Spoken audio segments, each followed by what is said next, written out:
እቺን ስዕል ታቋታላችሁ። እዚህ ጋር ከጉንጯ ደም ጠብ ጠብ ጠብ የሚል ስዕል ትዝ ይላችኋል። ስዕል አለች በዩቲዩብ እንትን ጉግልን ብታደርጉ ከጉንጯ ምስቲ የሚያስታውስ ይሄን ስዕል ያየ እስቲ እጁን ያውጣ ያሳየን። አንድ ሁለት ብቻ ራ በደንብ ከጉንጯ ደም ጠብ ጠብ ሲል እቺ አሁን የግሪክ ያለች ስዕል ናት። በስዕል በሚጠፋበት ዘመን የሉቃስ የሳላት ስዕል ነው የምትባለው።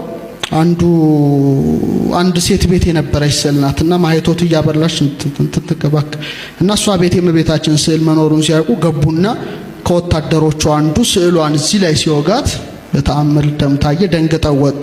እመቤታችንም ስዕሌን ባህር ውስጥ ጨምሬው አለቻት።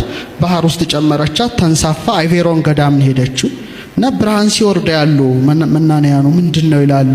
መጨረሻ የእመቤታችን ስዕል መሆኗን ያውቃሉ። ግን ሊይዟት ሲሉ ትርቃለች።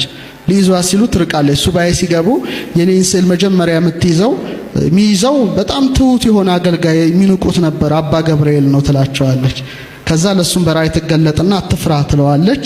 ሲሄድ ስዕሏ ወደሱ ተጠጋች። ይዟት ገባ።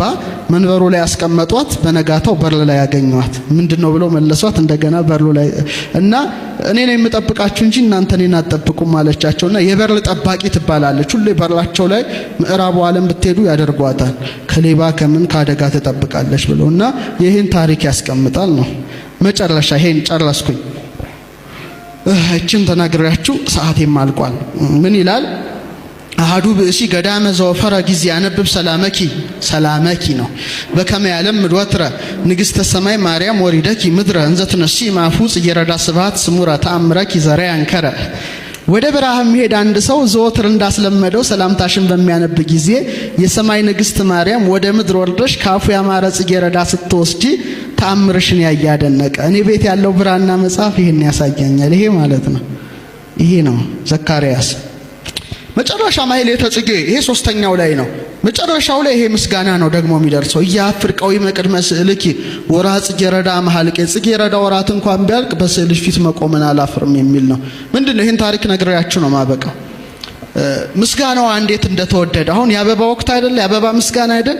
አንድ ደግ ሰው ነበር ዘካርያስ ይባላል እንደምታዩትና ቤተክርስቲያን ሄዶ የእመቤታችንን ስዕል ይመለከታል። በጣም ደስ ስላለችው በየቀኑ 50 ጽጌረዳ አበባን እየቆረጠ ራሷ ላይ ይሰካል። ስዕሏ ላይ ለስዕልኪ አክለ ርዕሳ ህየንተ ጽጌያት 50 ማሕሌተ ጽጌው ላይ 50 ይሰካል። እመቤታችን ደስ ይላታል እንደዚህ አይነት ነገር። ሰጊድ ወአማ ሂደሉ ለስዕልኪ ወለስዕለ ክርስቶስ ወልድኪ ይላል ሊቁ መልክዓ ስዕል። ስግደት እጅ መንሻ ይገባሻል። ስግደት የታወቀ ነው። እጅ መንሻ ግን ሻማታ